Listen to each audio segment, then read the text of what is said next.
Topic है world blood donor day. ठीक है, और इसकी आउटलाइन, इसकी इम्पोर्टेंस क्या है। ठीक है, अच्छा इम्पोर्टेंस बाद में आएगी, पहले ये बताएंगे कि ये है क्या। ठीक है, इम्पोर्टेंस हम बाद में बताएंगे। सबसे पहले ये बताएंगे कि ये वर्ल्ड जो ब्लड डोनर डे है ये कब होता है और हम ये बनाते क्यों हैं। ओके, आप लोग लिख सकते हैं किसी भी टॉपिक पर। ठीक है, तो उसके बाद ये किस दिन बनाया जाता है और इसकी, और जो है ये क्यों बनाते हैं। ठीक है, सबसे पहले ये, उसके बाद आप इम्पोर्टेंस पे आओ। ठीक है, और फिर करंट ईयर थीम, इस ईयर हमारा थीम क्या है। ठीक है, वो आप करंट सिचुएशन बता सकते हैं। हिस्ट्री को ऊपर ले जाएं, हिस्ट्री सबसे पहले बताते हैं। मेरा ख्याल है कि डिफाइन करने के फौरन बाद आप बैकग्राउंड बताते हैं। ठीक है, कि इसका बैकग्राउंड क्या है, हिस्ट्री क्या है, हिस्ट्री ऊपर जाएगा। उसके बाद role played by young generation, बिल्कुल ठीक है। बस जो चीज़ें बताई हैं उसको नोट कर लें। अच्छा, ये इंजीनियरिंग बैकग्राउंड से आप हाशिफ हाशिफ, तो ये आपने किस टॉपिक पे लिखा है वो भी ज़रा शेयर कर दें।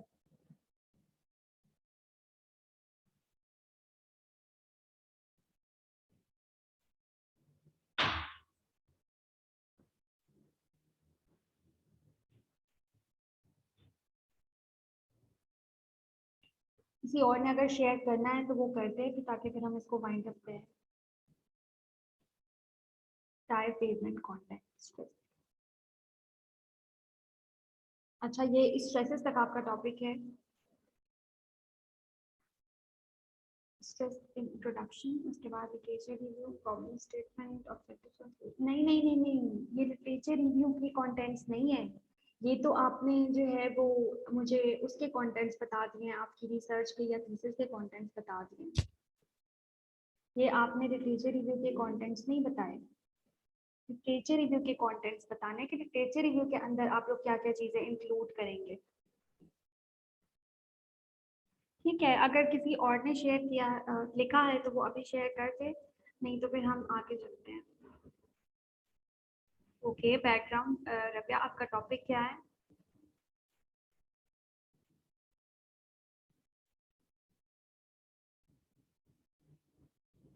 हाँ, कंटेंट्स होंगे उसके। टॉपिक क्या है पहले तो आपका।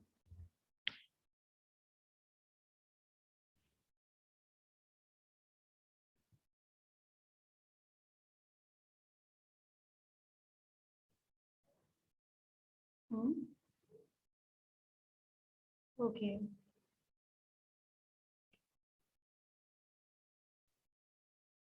वैक्सीनेशन एविडेंसी फॉर कोविड-19, व्हाट इज वैक्सीनेशन एविडेंसी। ठीक है, पहले डिफाइन करेंगे। उसके बाद, अच्छा लेकिन सबसे पहले आप कोविड-19 की भी थोड़ी सी हिस्ट्री बताओगे। व्हाट इज कोविड-19, ये कहाँ से ओरिजिनेट हुआ और ये कब ओरिजिनेट हुआ, और जो है पूरी दुनिया जो है वो इसकी लपेट में है, कुछ इस टाइप की चीज़ें। ठीक है, उसके बाद फिर आप जो है वो इसकी आओगे, व्हाट इज वैक्सीनेशन। ठीक है, आप जो है vaccination hesitancy, what are the types of misinformation, how it is affecting globally. उसके बाद how it has affected Pakistan specifically. ठीक है, इस तरीके से भी कर सकते हो बिल्कुल। Why do people believe in misinformation and non scientific theories. Okay, ठीक है, what are the strategies to overcome this. ठीक है, एंड में आप स्ट्रेटेजीज बिल्कुल दे सकते हो। एंड में आप ये भी बता सकते हो कि इंटरनेशनल एग्जांपल्स दे सकते हो। ठीक है, वर्ल्ड वाइड क्या क्या हो रहा है, किस किस तरीके से उन्होंने जो है वो इस चीज को कैटर किया, वो वाली चीजें देनी ना बहुत जरूरी होती है, ताकि फिर आप पाकिस्तान पे जब आओ ना तो आपको पता हो कि हाँ ठीक है वर्ल्ड वाइड ये हुआ, तो अब पाकिस्तान भी ये चीजें जो है वो अपने यहाँ पर इम्प्लीमेंट करवा सकते हैं। ठीक है, तो पहले जो जो स्ट्रेटजीज वर्ल्ड वाइड अडॉप्ट की गई हैं उनको दें, उसके बाद फिर आप स्पेसिफिक जो है ना स्ट्रेटजीज पे आए, और फिर अंधाधुंध नहीं बताना, मतलब ये जो है हैजर्ड बिल्कुल नहीं बताना। पहले इंटरनेशनल सिनेरियो दे के उसके बाद पाकिस्तान के सिनेरियो पर आना है। जी, अच्छा नेक्स्ट टॉपिक क्या है, कंपल्सरी लैंड एक्विजिशन। ठीक है, उसका एक्विजिशन प्रोसेस, अच्छा ये पूरा टॉपिक है। उसके बाद उसकी definition, background, views of different authors. अच्छा, इस तरह की ना हेडिंग्स नहीं देनी गुरर, मतलब हेडिंग्स जो है ना वो हमेशा अट्रैक्टिव होनी चाहिए, जो लगे कि हाँ ठीक है। जिस तरह ये आपके ऊपर अभी किसने बताया था, फातिमा, ये जिस तरह इन्होंने बनाई है ना आपकी हेडिंग्स, तो दीज आर गुड कि आप जो है ना, ताकि रीडर अट्रैक्ट हो कि टॉपिक से मिलती जुलती हेडिंग्स। आपने बिल्कुल इस तरीके से नहीं लिखना कि जो है वो बिल्कुल सिंपल हेडिंग्स, इस तरह इंटरेस्ट डेवलप नहीं होता किसी भी रीडर का। ठीक है, ये ठीक है, हेडिंग्स बिल्कुल ठीक है, लेकिन इसमें मसला ये है कि थोड़ी सी अट्रैक्टिव होनी चाहिए। ठीक है, उसके बाद आपका topic post traumatic stress disorder. अच्छा, तो इसकी वो कहाँ पर है? अच्छा एक ही टेक्स्ट में जो है ना वो लिख दिया करें, वरना ये जो है ना सब कुछ मिक्सअप हो जाता है। अब ये राबिया नवीद आपका है सॉलिड वेस्ट मैनेजमेंट, ठीक है, इसके कंटेंट्स कहाँ पर हैं? इसके कंटेंट्स दे नीचे। अच्छा, उसके बाद अब्दुल्ला के टॉपिक पे आते हैं, international women day. Okay, outline इसकी क्या है, बैकग्राउंड और हिस्ट्री। ठीक है, वुमेन डे पे हिस्ट्री बनती है कि आप हिस्ट्री बताएं कि कहाँ से शुरू हुआ और ये क्यों शुरू हुआ। इम्पोर्टेंस इन करंट एरा, ठीक है, लेकिन इम्पोर्टेंस इसकी नहीं होगी इंटरनेशनल वुमेन डे। चले ठीक है, डे क्यों बना रहे हैं उसकी इम्पोर्टेंस चलो आप बता सकते हो कि ठीक है ये डे हम मना रहे हैं तो इसकी इम्पोर्टेंस क्या होगी। ठीक है, उसके बाद रोल ऑफ सोसाइटी, ये क्या है रोल ऑफ सोसाइटी? इस हेडिंग को पढ़कर बिल्कुल पता नहीं लग रहा कि ये जो है ना इसमें आप क्या बताना चाह रहे हो। आपकी हेडिंग्स हमेशा सेल्फ एक्सप्लेनेटरी होनी चाहिए। और ये बात जो है ना, हेडिंग सेल्फ एक्सप्लेनेटरी होने का मतलब ये सिर्फ रिसर्च में काम नहीं आएगी, ये आपको एकेडमिक राइटिंग में भी काम आएगी। और आगे अगर आप लोग किसी एग्जाम में भी जाते हैं ना, जहाँ पर आपकी राइटिंग का पेपर होता है, यानी आपका रिटन एग्जाम होता है कोई, तो उसमें भी आपको ये चीज़ काम आएगी कि आप जो है वो हेडिंग सेल्फ एक्सप्लेनेटरी बनाओ। हेडिंग्स ऐसी होनी चाहिए जिसमें जो है ना आपको जो आपकी हेडिंग पढ़ते ही ना रीडर को पता चल जाए कि हाँ इसने इस हेडिंग के अंदर ये जरूर बात बताई होगी। अब जिस तरह इंटरनेशनल वुमेन डे है, ठीक है, तो इसमें आप ये बता सकते हो कि आपकी हेडिंग ये हो सकती है, बैकग्राउंड और हिस्ट्री को अगर हम ना लिखें, हम ये लिखें कि why is women day celebrated. ठीक है, why is women day important, topic से हेडिंग निकालो। ठीक है, उसके बाद जो है अब्दुल्ला आपको समझ आ रही है? ओके, हाँ जी आप बोलें।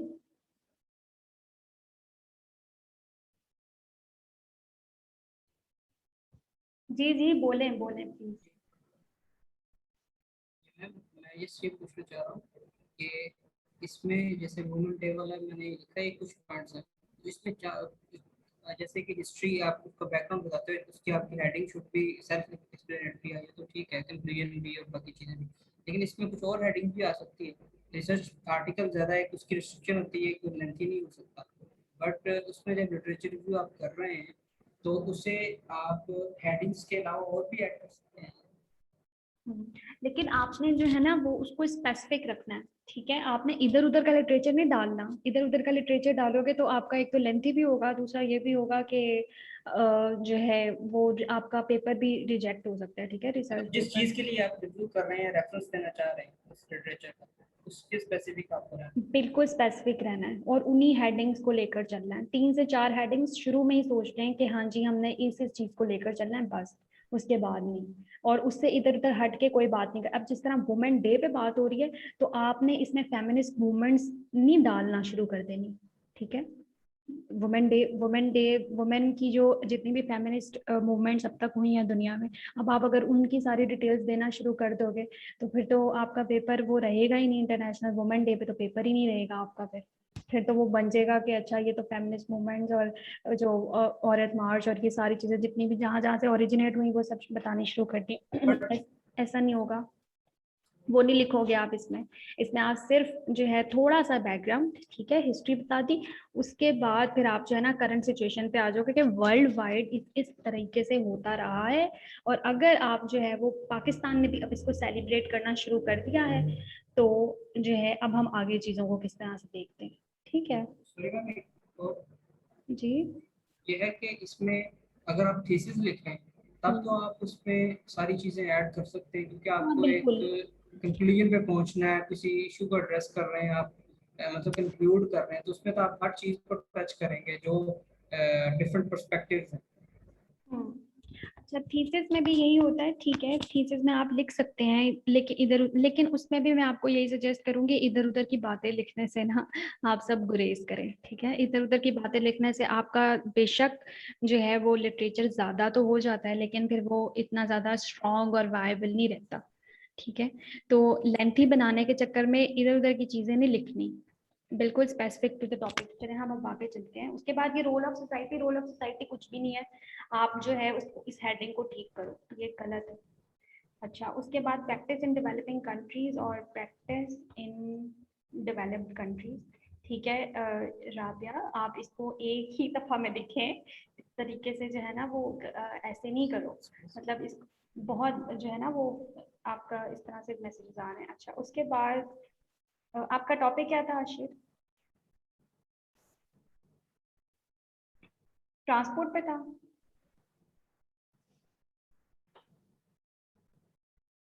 ये कंटिन्यू रहेगा, ठीक है। आप लोग जो है ना इसको कंटिन्यू के चक्कर में ना बीच बीच में से वो मिस हो रहा है। अच्छा, उसके बाद ये इनका टॉपिक आ गया है पोस्ट ट्रॉमेटिक स्ट्रेस, इसमें आप डिसऑर्डर, इसमें आपने डिफाइन किया है, रीजन भी है, बिल्कुल ठीक है। इफेक्ट, ठीक है, बिल्कुल सही। और प्रैक्टिस टू रिकवर फ्रॉम, ठीक है। बहुत जो है कंसाइज भी हैं, छोटी हैं, लेकिन बहुत एक्यूरेट है, बिल्कुल ठीक है। अच्छा, अब आपका दोबारा आ गया, it's a global issue in Pakistan to KPK history, it's a global issue. अच्छा, आप पहले बैकग्राउंड में ग्लोबल इशू का बताएंगे और उसके बाद पाकिस्तान पे आएंगे, ठीक है, आप कर सकते हो इस तरीके से भी। उसके बाद हिस्ट्री, हिस्ट्री और बैकग्राउंड ना एक ही चीज होती है, तो अलग अलग हेडिंग बनाने की जरूरत नहीं है। जो आपकी हिस्ट्री और बैकग्राउंड है वो एक ही चीज है। उसके बाद to arise the problem is, कौन रिस्पॉन्सिबल है इस प्रॉब्लम के पीछे, ठीक है वो, लेकिन इसको भी आप बैकग्राउंड में लिख सकते हो, ठीक है, अगर हेडिंग अलग से बनानी है तो इट्स फाइन। उसके बाद राइट अबाउट पॉसिबल सॉल्यूशंस, ठीक है, सॉल्यूशंस दो, जरूर दो, लेकिन पहले बताओ कि कौन से सॉल्यूशंस हैं जो अडॉप्ट हो चुके हैं। वही आपकी वही बात आ जाती है कि इंटरनेशनली क्या हो रहा है और पाकिस्तान में क्या हो रहा है। उसके बाद आप कंक्लूजन दे दें जी। ये टायर पेमेंट वाला जिसका टॉपिक था, उसके बाद आपने बैकग्राउंड दिया है, ठीक है, ठीक है, ये डिस्कस हो गया, ओके। चलें, अब आप लोग ना इस वीडियो को जरा देख लें एक दफा, नजर आ रहा है ना सबको?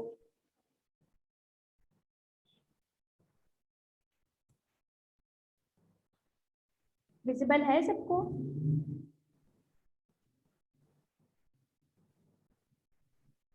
नो मैम, वीडियो नहीं आ रही। मे बी जो शेयरिंग की ऑप्शन है ना आपकी, उसमें आपको कुछ चेंजिंग करनी पड़े। चलें, आप लोग ऐसा करें, वीडियोस ऑलरेडी आप लोगों के पास मौजूद है ना, आप लोगों ने बस ये देखना है कि सबसे पहले जब आप इन टेक्स्ट साइटेशन कैसे देनी है वो बस मैंने आपको बताना था। आपने क्या करना है, कोई भी एक पैराग्राफ आपके पास लिखा हुआ है और उसमें आपने सिंपल ये करना है कि जो आपकी, जहाँ से भी आपने वो रिसर्च, जो आपने गूगल स्कॉलर पढ़ना, मैंने आपको इसमें करके दिखाया है कि किस तरीके से आपने गूगल स्कॉलर पे उस रिसर्च आर्टिकल को ढूंढना है। उसके रिसर्च आर्टिकल के नीचे आपके पास दो इन्वर्टेड कॉमास लिखे हुए आ रहे होते हैं स्कॉलर पर, उन इन्वर्टेड कॉमास को आपने कॉपी करके और यहाँ वर्ड में आकर आपने रेफरेंसेस पे जाना है और यहाँ पर आपने इंसर्ट साइटेशन करनी है। यहाँ पर आपने सारी डिटेल्स फिल करनी है और फिर उसके साथ ये टैब है मैनेज सोर्सेज का, और यहाँ से आपने स्टाइल भी देख लेना है, क्योंकि कुछ लोग कहते हैं कि एपीए में चाहिए, कुछ कहते हैं हार्वर्ड में चाहिए, जिस भी स्टाइल में चाहिए आपने यहाँ से स्टाइल चूज करना है। और फिर उसके बाद आपने मैनेज सोर्सेज में जाकर और उसकी डिटेल्स सारी फिल करके गूगल स्कॉलर से देखकर, वो मैंने आपको वीडियो में करके दिखाया है, और इस तरीके से आपने करके और ये फिल हो जाएगा और ये ऑटोमेटिकली ना आपका यहाँ पर इंटेक्स साइटेशन जनरेट हो जाएगी। एंड में इसको इस तरीके से करने का तरीका ये होता है कि एंड में इसी के नीचे एक बार होता है बिब्लियोग्राफी, अगर आप इसको क्लिक करते हो ना तो एंड में आपके सारे रेफरेंसेस भी जनरेट हो जाते हैं जब आपका डॉक्यूमेंट खत्म होता है। तो ये एक तरीका है। और जो सेकंड वीडियो आपको मैंने सेंड की थी ना, वो आपकी जो है वो उस पे थी मेंडले पर। तो मेंडले भी एक सॉफ्टवेयर है, अगर तो कोई बच्चा मेंडले यूज कर रहा है तो वो एक इंतहाई इजी सॉफ्टवेयर है, उसको कैसे यूज करना है वो मैंने आपको थोड़ा सा बताया है। ठीक है, उसमें भी बहुत इजी वे है। मेंडले इंस्टॉल अगर किसी से नहीं हो रहा तो वो सॉफ्टवेयर जिसको चाहिए हो वो मुझसे पर्सनली कांटेक्ट कर ले, मैं सॉफ्टवेयर आपको दे दूंगी। और इससे ये होता है कि आपके सारे रेफरेंसेस और आपकी सारी जितनी भी जो आपका डिटेल्स और आपकी जितनी भी सर्च है ना, वो सारी इसके अंदर खुद ही स्टोर होती जाती है। एंड में आपको ढूंढना नहीं पड़ता। टीचर कहता है रेफरेंस लेकर आओ, आपके पास कोई रेफरेंस ही नहीं मौजूद होता क्योंकि आपने इधर उधर से चीजें उठाई है। इसमें सब स्टोर होती जाएंगी अगर आप साथ साथ जो है ना स्टोर करते जाओ। पीडीएफ्स भी अपलोड हो जाते हैं इसके अंदर। और इसके अंदर जो है वो सारी जितनी भी आपके डॉक्यूमेंट्स वो जो वेबसाइट होती हैं, गूगल सर्च होता है, सारा कुछ आप साथ साथ अगर इसमें ऐड करते जाओ ना तो वो ऐड हो जाता है खुद ही। तो इसको यूज करने का तरीका मैंने आपको थोड़ा सा बताया है। तो जो है मैं प्ले कर रही हूँ, अब आपको विजिबल है? नो मैम, अभी भी विजिबल नहीं। नहीं है? चलें फिर जो है कोई बात नहीं, आप लोगों के पास मौजूद तो है ना, आप लोग जो है वो जी इसको जी। ठीक है देख लीजिएगा। किसी को फिर भी कोई इशू आता है, और एंड नोट जो बच्चा यूज करता है, अभी मुझे बताया था किसी ने एंड नोट, तो एंड नोट का मेरे पास जो है वो सॉफ्टवेयर है। अगर आपको चाहिए हो तो आप मुझसे ले लीजिएगा। और मेंडले भी अगर किसी को चाहिए हो तो मैं वो प्रोवाइड कर दूंगी। यूज कैसे करना है ना समझ आए तो वो फिर आप लोग मुझसे पूछ लेना। इसकी तो मैंने वीडियो आपको बना दी है। बाकी भी अगर कोई मसला आए तो वो आप लोग मुझसे पूछ लीजिएगा। ठीक है, तो दैट्स ऑल। ओके, आप लोग अब क्लास बेशक लीव कर दो। Okay ma'am, thank you so much. Thank you.